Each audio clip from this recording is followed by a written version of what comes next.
¿Qué tal, queridos amigos y hermanos? Dios bendiga en Cristo y María. Quienes habla es Fray Giovanni Luicio Más. Y bien, hoy comenzamos nuestras clases. Las retomamos después de un mes de vacaciones, porque dejamos de pasarle clases el 15 de diciembre, ¿no? Y bueno, han pasado muchos acontecimientos entre nosotros a nivel personal, entre ustedes, acá en Venezuela, cuántos acontecimientos. También hemos tenido unas cuantas bajas. Bueno, la constancia hace la diferencia. Nosotros nos vamos a encargar directamente de las clases, como siempre lo hemos venido haciendo. Por supuesto, hemos tenido la ayuda del hermano Cristian. Él, bueno, ¿qué les puedo decir? Diferencias de opiniones. Yo soy muy estricto con relación al contenido, a la doctrina, y cuando fijamos posición, queremos que ustedes sean un canon, que no se desvíen. Y bueno, él es alumno, yo soy profesor, y si un alumno no quiere escuchar las recomendaciones de un profesor, bueno, imagínense ustedes. Es lo que llamamos el mundo bizarro. Y no todo el mundo está para este proceso. Cuando se es alumno, se está en un proceso de formación. No se puede ser profesor de la noche a la mañana, ¿verdad? Y entonces, bueno, yo no lo voy a lamentar, sino que estoy acostumbrado en más de 40 años ver personas que vienen, que van, algunas que se quedan, otras que se quedan a mitad de camino. Esa es la vida, queridos hermanos. Pero ¿quién tiene la victoria? El que persevera. Bueno, entonces, non nobis, paz y bien a todos, queridos hermanos.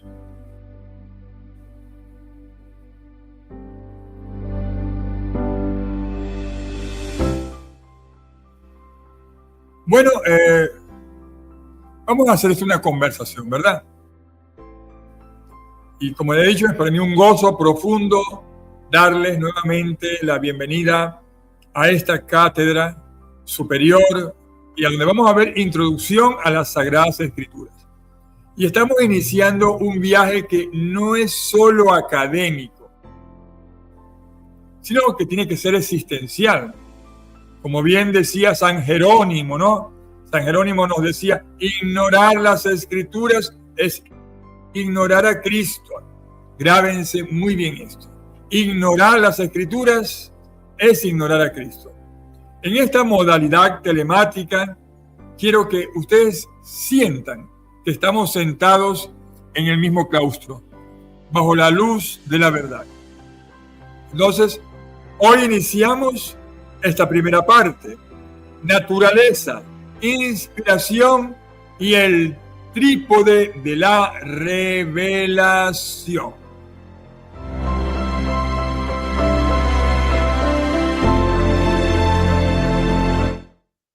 Bien, ahora entramos en materia. Vamos a estudiar el concepto de revelación, lo que llamamos el Deum Verbum. Les recomiendo que busquen ese documento en Google, Deum Verbum. Léanselo completo. Es importante. Ahora, para entender la Biblia, nosotros no podemos verla como un simple libro de historia o literatura. No, así no. La Biblia es la palabra de Dios en lenguaje humano. El hombre se inspira, ¿verdad? El hombre escribe inspirado por Dios. No es que Dios va a bajar y va a escribir la Biblia. No. Quien escribe es el hombre y el quien erra es el hombre. Pero la teología nos ayuda a nosotros a ver dónde está realmente el mensaje de la Biblia, a pesar de los errores humanos, pero no del mensaje. Dios, en su infinita bondad, Él ha querido salir al encuentro del hombre para revelarle su designio. Sí, Él le va a revelar ese designio de amor. Y esta revelación no ocurre en el vacío. Se apoya en lo que llamamos el trípode de la verdad. ¿Cuál es el trípode de la verdad? Bueno, sobre el cual descansa nuestra fe cristiana católica. Lo que hemos tratado en todos estos temas. Las Sagradas Escrituras, que es la palabra de Dios, fijada por escrito, bajo la inspiración del Espíritu Santo. Segundo, la Sagrada Tradición, que es la transmisión viva de la palabra, que no siempre está escrita, pero que la Iglesia conserva desde los apóstoles. Y por supuesto el magisterio, el oficio de interpretar auténticamente la palabra de Dios, ejercido por el Papa y los obispos en comunión con él. Es todo, si se quiere, una asociación. Sin estos tres pilares, sin este trípode, nosotros seríamos entonces protestantes. Si nos quedamos en la palabra y desconocemos la Sagrada Tradición y el magisterio, somos protestantes. Por eso que quiero darle una nota acá.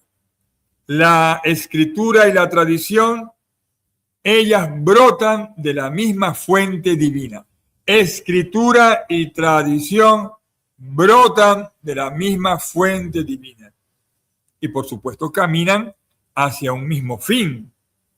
No son fuentes separadas, sino una única y sagrada herencia de la fe. Lo que denominamos el depositum fidei, depositum fidei. Qué maravilloso, ¿verdad que sí?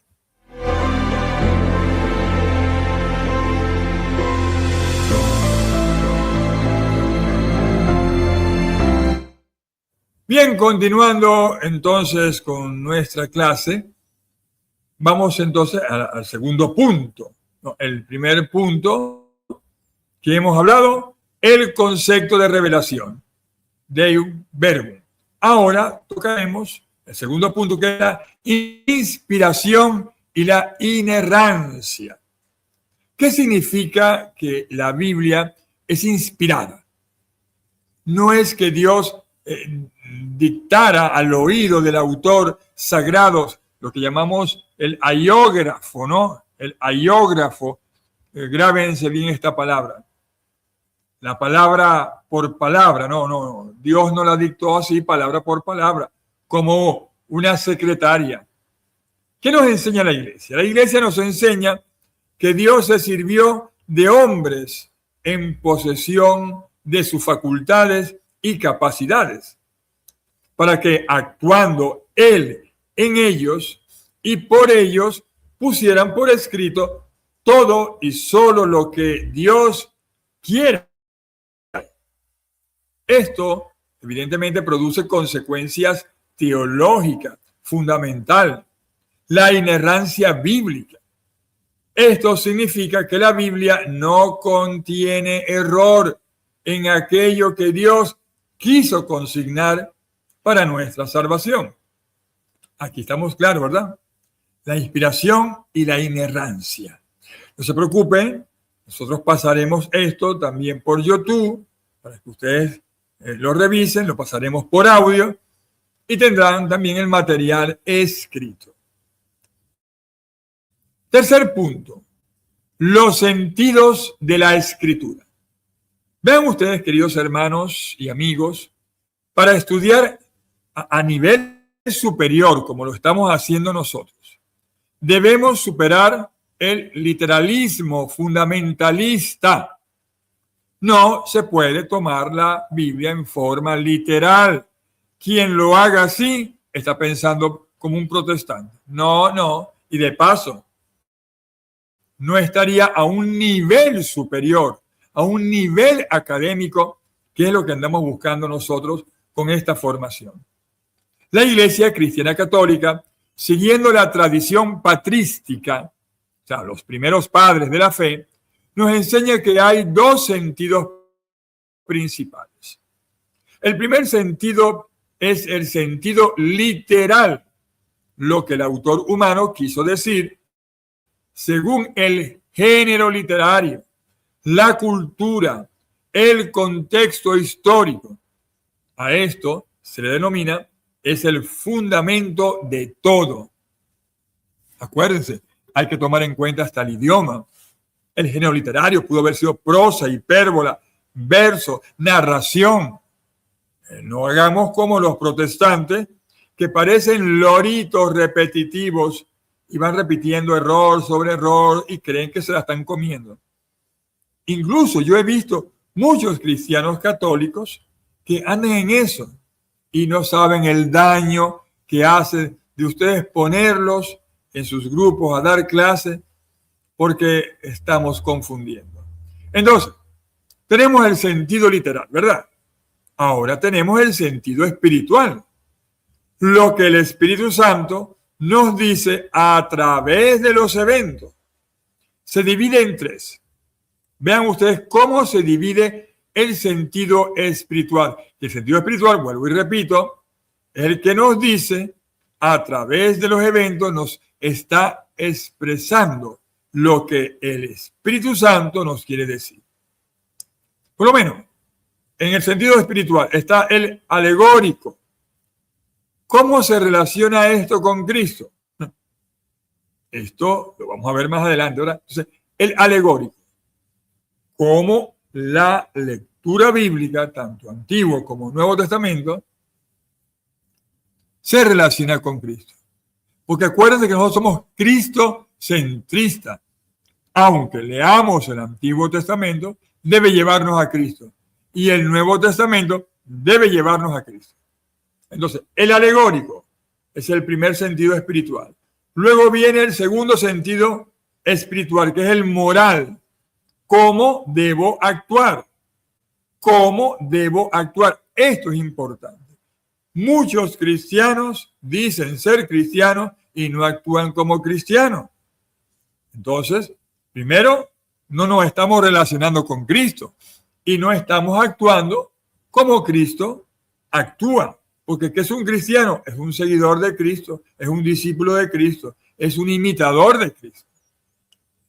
Y el tercer sentido espiritual es el anagógico, ¿sí? ¿Hacia dónde vamos? Que es lo que llamamos el sentido eterno, anagógico, el sentido eterno. Entonces, acá les puedo dar una tarea de reflexión, ¿verdad? En esta primera parte. Les doy una tarea para el foro de estudio. Es importante porque vamos a comenzar con los exámenes, con las pruebas, pero no se mortifiquen. Más que una prueba, es un acompañamiento. Entonces, antes de pasar a nuestra siguiente clase, la segunda parte, yo quiero que lleven estas preguntas al corazón y las compartan con sus grupos de estudio. Primero, ¿cuál es el riesgo de leer la Biblia ignorando la tradición y el magisterio? Pregunto, ¿cuál es el riesgo de leer la Biblia ignorando la tradición y el magisterio? Piensen en la fragmentación de interpretaciones. Ahí les dejo eso. Segundo, si Dios es el autor principal y el hombre es el autor instrumental, ¿cómo afecta esto a mi manera de leer un pasaje difícil del Antiguo Testamento? Repito, si Dios es el autor principal y el hombre es el autor instrumental, ¿cómo afecta esto mi manera de leer un pasaje difícil del Antiguo Testamento? Y tercera pregunta que les dejo. ¿He caído alguna vez en el error de leer la Biblia como un manual de ciencia en lugar de un libro de salvación? Les repito, ¿he caído alguna vez en el error de leer la Biblia como un manual de ciencia en lugar de un libro de salvación? Mis queridos alumnos, dejen sus comentarios y reflexiones para poder interactuar, hagan sus preguntas aquí abajo o en el grupo de WhatsApp de la cátedra, ¿verdad? Aquí abajo porque vamos a estar en YouTube. Cuando estén listos, avísenme para proceder a la segunda parte. Pero de todas maneras se las voy a dejar para que ustedes allí vayan analizando todo, porque vamos a entrar en la segunda parte. Vamos a analizar el canon bíblico y la formación del texto. Si tienen alguna duda sobre estos conceptos iniciales, la del Deus Verbum, yo entonces aquí los esperaré. Dios los bendiga en Cristo y María. Así que nos vemos en la próxima clase.